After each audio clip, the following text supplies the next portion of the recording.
Welcome to Rogers TV and our panel discussion today presented by the Simcoe Muskoka Workforce Development Board. I'm Wendy King, serving as your host. Let me welcome our Employment Ontario service providers, Debbie Stangolis, Project Coordinator and Team Leader from Agelic, Patricia Whittington, who is the Manager of Access Programs from Georgian College, and Mike McEachern, Executive Director from Focus Community Development Corporation. Welcome, everybody. Thanks. So I guess to set the stage, we're talking about organizations that help the unemployed.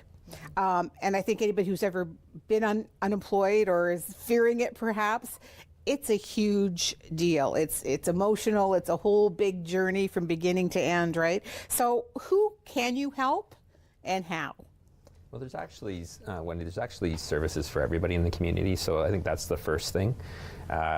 Any one of our organizations is totally equipped to support any job seeker in our community, whether they be a young person that's going out, maybe finding their first job, or a student looking for employment, or somebody that's been out of the workforce for a while, wanting to get back in, or somebody that's been recently laid off. We just have a whole range of services for all community members, so that shouldn't be a holdup for anybody thinking, am I eligible or not? There's a level of service available everywhere for everyone. I think what you said is interesting too, because I think where you come at it from is completely different. Like you said, if you've maybe never had a job before, or you're displaced and you've been there 20 or 30 years, that's a kind of a whole different ball game. So you assist everybody in every branch of that process? Mm-hmm. With the literacy programs that we offer in the community as part of the Employment Ontario network that we're talking about today, we help anyone who needs to build their skills for further employment or for education if they want to go to college, take on an apprenticeship. So it could be somebody who's fairly fresh out of school and just needs to do some upgrading before they move on. It could be someone who is moving into a career transition later on, an older worker. And we work really closely with the employment service providers that Mike was talking about to make sure that it's a supported, streamlined, straightforward process for the individual. And so specifically, is it one-on-one? Is it online? How do you do it? So for the literacy programs, just to follow up on that piece, Mike, it's a variety of approaches. So there are some service providers, organizations in the community that work primarily one-on-one, using tutors to support their students. In other situations, it could be a small group or even a classroom setting where you have a teacher who is leading the group. But in every case with the literacy programs, each person has an individualized plan that starts where they are and takes them to where they need to be. In employment, there's also, I think, variety. Yeah, same sort of approach. I think, we try to get away from people believing that they're going to come in, they're going to get the same sort of thing. Everybody gets like the same sets of services. Really, we look at the individual. So I joke with our staff because it's like we're creating individual action plans for over 800, 1,000 people. Wow. And it's about just taking people from where they're at now and trying to get them to where they need to be, with a bunch of professionals that are going to help them in different ways through that process, that know our community, know the education system, know the employment programs that are available. So really, it's a good assistance for anybody, and that's why I sort of raised that at the beginning. Not unlike literacy, it's all about, we look at the individual as an individual, we look at where they want to get to, and then we bring in the different supports to help them do that, and we're more of a support to that individual wherever they are in that spectrum of need. So supposing you don't know where you want to go, sure. Like you've been in some job, but you don't know if that's where you want to stay, or maybe there's absolutely no, room to move in that department. Yep. So how do you help them know where to navigate or what Simcoe Muskoka has available? So really, we start off with some conversation with the individual to make sure they know where they want to get to, because it's pretty hard to get there if you don't know where you're going. Right. There's a lot of variety of assessments that our staff can do with individuals to help assist them understanding exactly what kinds of opportunities are there for me, or what kinds of occupations do I like. We also have job developers and employer service professionals that work with the business community, because sometimes you say, well, that job looks interesting, but I have never done it before. So there's an opportunity maybe to, do a job trial or a placement for a short amount of time, get some experience in that field, and then decide, whether that's something that you want to pursue. We have a lot of really personal stories about how people have moved through the process, and individuals that want to get into an apprenticeship. For instance, we had a young guy that wanted to get into an apprenticeship. An employer had found him. The employer thought he was an amazing worker. He just didn't have the educational level available to get into the apprenticeship that he wanted to. So he actually, working with one of our workers, we took him through the whole step. We got him enrolled in school. We got him a part-time job to get some income. The employer signed him on eventually as an apprentice, but it was a long period of time. But you can see in that instance, we started with somebody that, if they were just looking at what I need to do, probably say, I just don't have it to do it. And our guys find ways for you to get there. So that's the big thing. Don't, if you want to get somewhere, get some guidance. There is a way to get there. There's a lot of different things we can support you with, but that's where people need to start, is come in, talk to us, and let's figure out how to get to where you want to go. I think what will be super helpful too is you guys know what is out there and available, what the employers want, and what kind of skills do we need to do that job, right? Whereas, you don't know that just as an individual, right? So I'm sure that's where you come in as well. Absolutely. So we work very closely with employers in our local labor markets, and they will often contact us first, let us know about the opportunities that they have available, and check to see if we have any candidates that suit that particular role.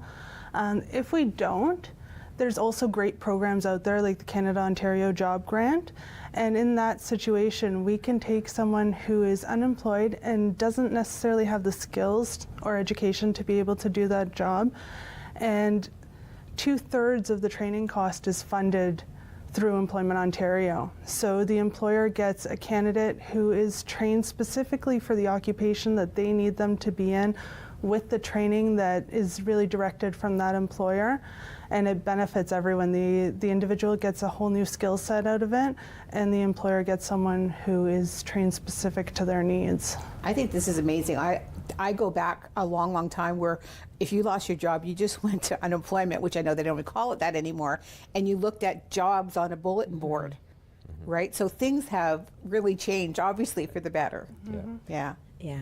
And I think one of the greatest changes, Wendy, is that there is now an integrated network. So employment service providers also deliver the Canada-Ontario Job Grant that Debbie was talking about. They're really well connected with the literacy service providers in the community. We're connected with apprenticeship. So we have, and with the Workforce Development Board, who is sponsoring today's program.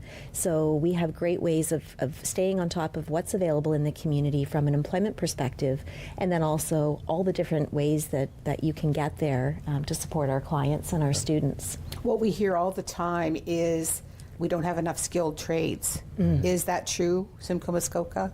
There is demand in certain skilled trades. It's the process of getting somebody actually certified as an apprentice and in that trade.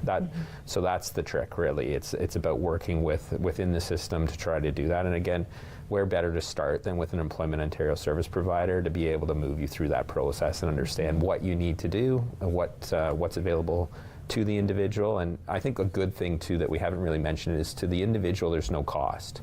So it is funded by the Government of Ontario and in part by the Government of Canada through Employment Ontario. But again, as an individual coming in there, you get access to these professionals, highly skilled in their field of expertise, and it's really at no cost to you. So there's really nothing stopping anybody from really taking advantage of that. And no cost to employers either. So if an employer is thinking, I can see the skill shortage hitting my company in the next few years. How do I go about planning for that? How can I maybe hire an apprentice or someone else that I can look at developing, maybe using COJG, the Canada-Ontario Job Grant, or helping someone do some upgrading? We can help employers as well to meet their needs. So that's amazing. We should have started there. It's free, right? So everybody should be taking advantage of this, right? Yeah. I guess they just don't always know that you're out there necessarily, Right. and how to get a hold of you, right? Right. So how do they get a hold of you? a number of different ways. So they can go literally on the Employment Ontario website, and they're able to search for locations that are right in their area. So they're able to find the closest location to them. It'll give them the contact number for that office. They can Google it, and it'll come up. We take, and I'm pretty sure all service providers do take, just walk-in candidates. So you can come into our center at any point. Center, depending on the different centers, the hours can vary a little bit. So some centers do offer extended hours that go until 7 p.m. in the evening to accommodate people who maybe are in transition. So they know that a layoff is imminent and they want to get ahead of that job search, and our hours can accommodate that. Or by phone. People can simply give us a call. We'll take all their information and we can set up an appointment for them to meet with a coach that'll work one-on-one with them. And I'm assuming website as well? Yeah, absolutely. So online, all the centers have individual websites that will direct them to all the information about the services that we offer. And there's no wrong door. So if you walk into, say, one of Mike's centers, Yep.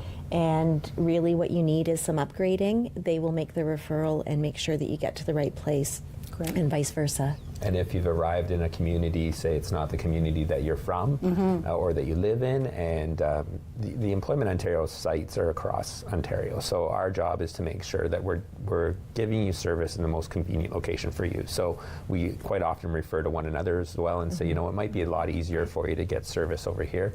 But it's really up to the individual if that's the location they want to get some service from. So we really encourage people to come in and talk to us. You know, you can do a lot of your own research online. You can do your own assessments online to figure out, you know, where you want to go. But at the end of the day, it's always helpful to talk to somebody that has some experience. As you've noted, we work with employers in the community all the time. We know what they're looking for. We know where the shortages are. We know what kinds of skills that they're keying in on when they're looking at your resume or your cover letter or speaking to you. So, you know, give us the opportunity to give you that support before you go ahead and start your job search. I think it's really important. Great. We're going to take a short break, and when we come back, we'll get down to the brass tacks of what exactly they will help you out with. Okay, we'll be right back.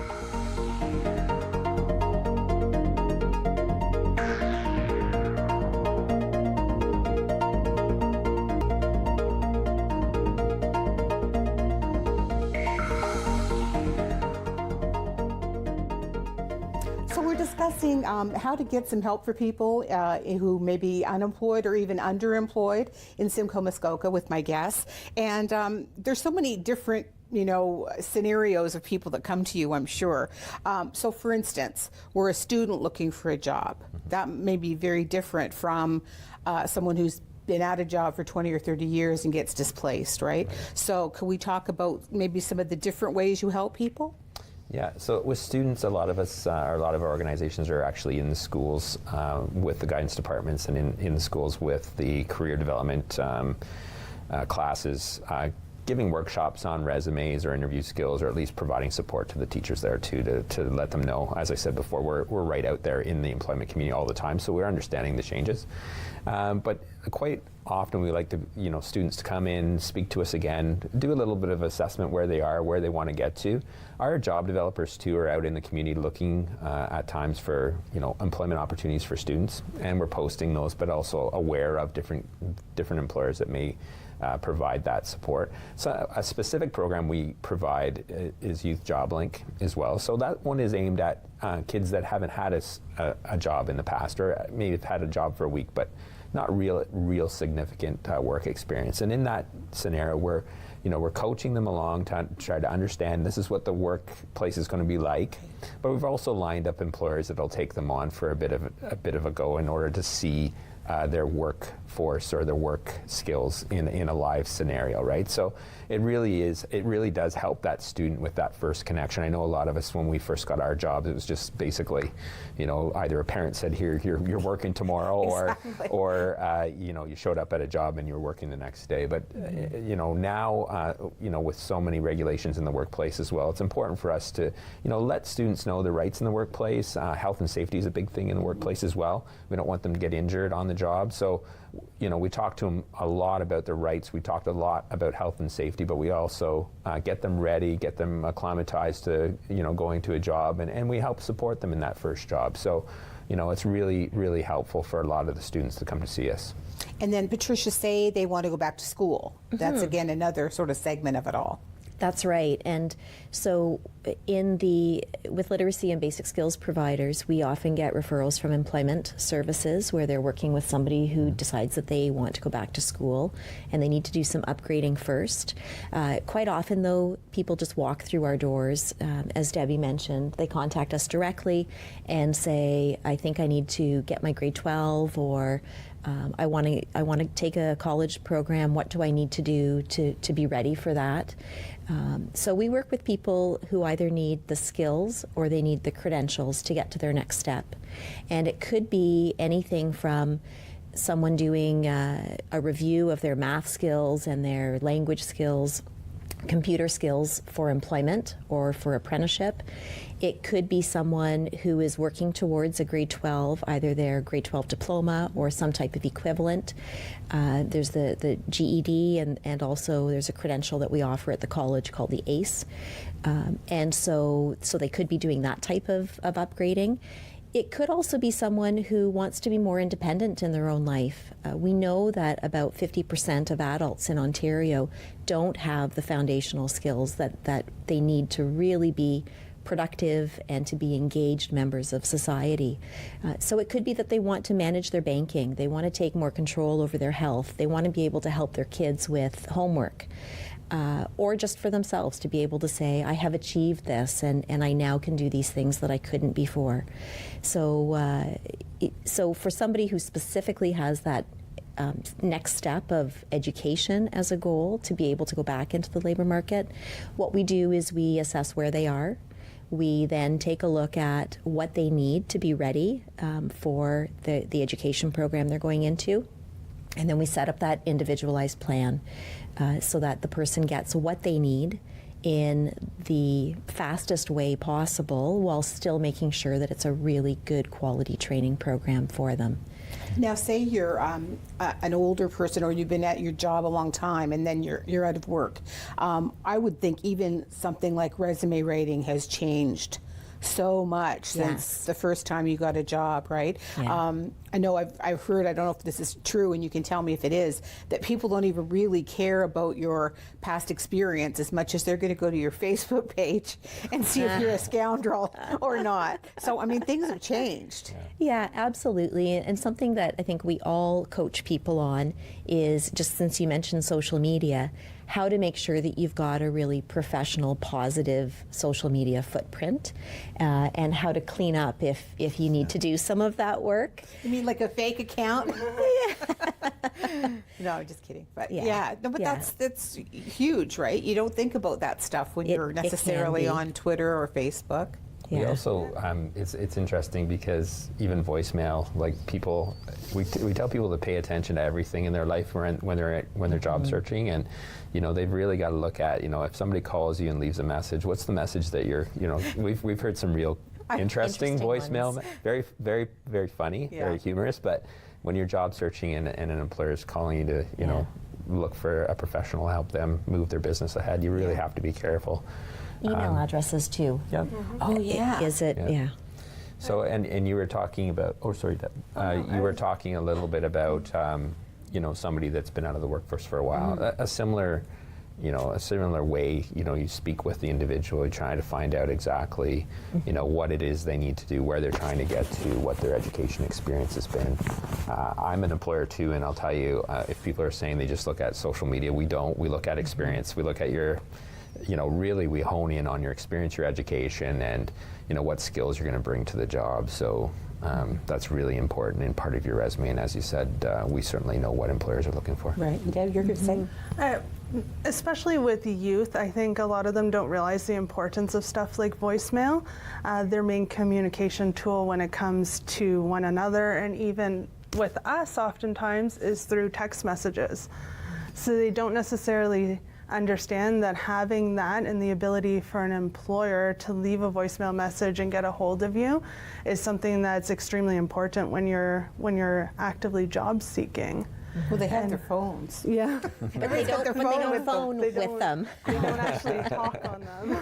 Yes. Exactly. Yeah. We're too busy taking pictures, right? Yeah, that's.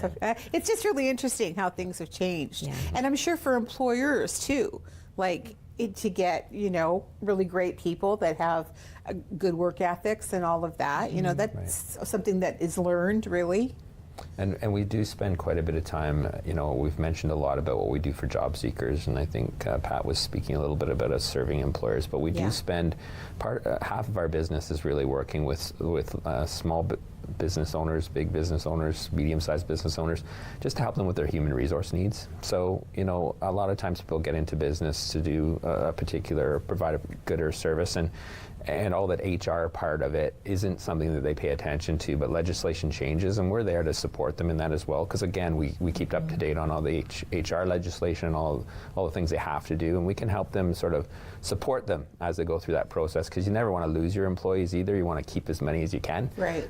Because it's such a learning curve in order to bring in new employees. So Is retention a problem? Retention can be a problem. We've worked with employers before to help them understand why sometimes it's a problem for them, and give them some resources on how to sort of support retaining their workforce. But again, when you're a small business owner, 3 or 4 people that are working for you, they may have worked for you forever, and then you're bringing on a new person, or you have some turnover. It's never. It's not something you're trained in business school to deal with, especially if you're doing it as a small business.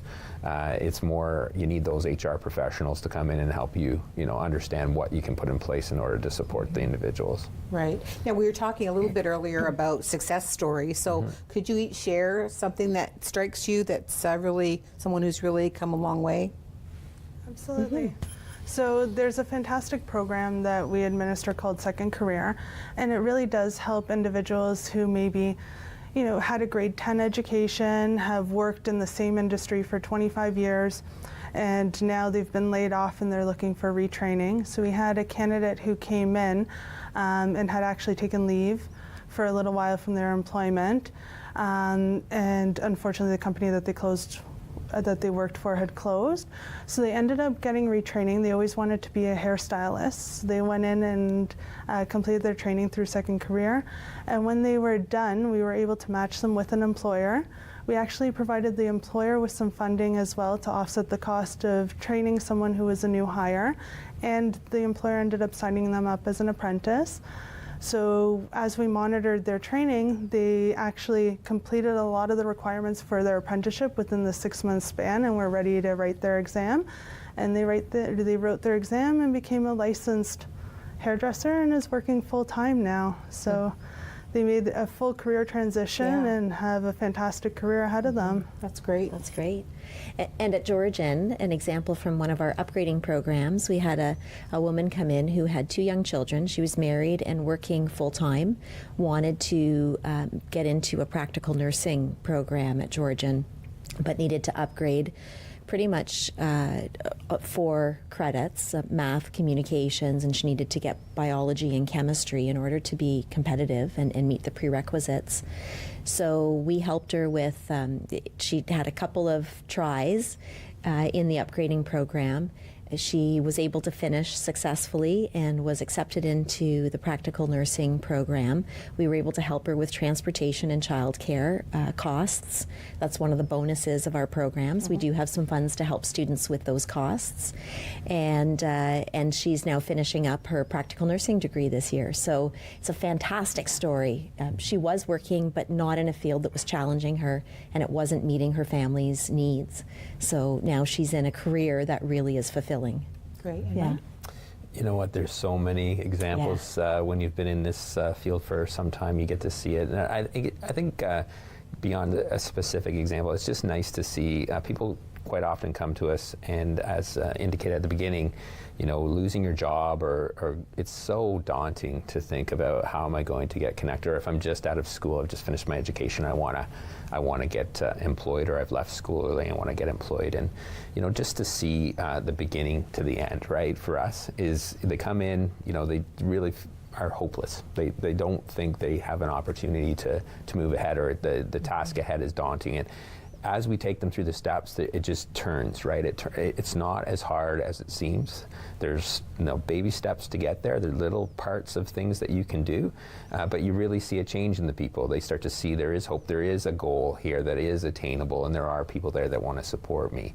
I know when I started in this field, I was an employment counselor, and I had an individual. I got into an apprenticeship, and you know, today that's where I take my car, because he owns the company, Right. and he was able to move that ahead. But we, you know, our part in that was just helping to assist the individual in understanding, you know, here are the things you need to do in order to be successful. They followed through, and now it's just wonderful to see. I think what's great is because you almost see people going from hopeless Yeah. to hopeful. Oh, absolutely. Right? Like that's a huge thing, right? And seeing them build their confidence, take on challenges. What we sometimes see in upgrading is someone will come in, let's say an older worker who says, I just need to brush up on my computer skills so that I can job search more independently. And then as they start to get confidence and see that they're succeeding in the classroom, then they say, well, maybe I should think about getting my grade 12 equivalency. I never have done that. And then they start to think, maybe I actually could do a college program or something else. So you really see that blossoming of the person, and that's really gratifying. Yeah. Well, I think, you know, at least what I've learned today, first of all, is that you're out there and you've been out there. We just maybe didn't know how to access it. So just before we run out of time, best way to access it is? I would say Debbie's recommendation of the Employment Ontario website. So if you just Google Employment Ontario, then the Find a Service feature allows you to put in your community and the type of service that you're looking for, and you'll get a number of options. And remember, there's no wrong door, so whoever you call will help you get to the right place. They'll direct you to the right place. The other Absolutely. thing I think we learned is free, which Free. there's the magic word, right? So Well, that's great. And not just free, but there actually are financial supports to help you move forward, whether it's in upgrading the childcare and transportation, buying work boots, or Yep. other equipment that you might need for work, helping to support getting any supports in place that you need for That's employment. great. And the specific website that you want to get out to people would be? So we'll go with the Find a Service, which is Is it Job Central? it's a little confusing. It's FEATS, FEATS .findhelp.ca. Okay. I'm sure Rogers TV will put that up on their website for us. And so I'd just like to thank you so much for this. I hope we've helped people know that there's help out there and how you can access it. So my thanks to Debbie, Patricia, and Mike for their expertise, and I appreciate it very much. And thanks for watching.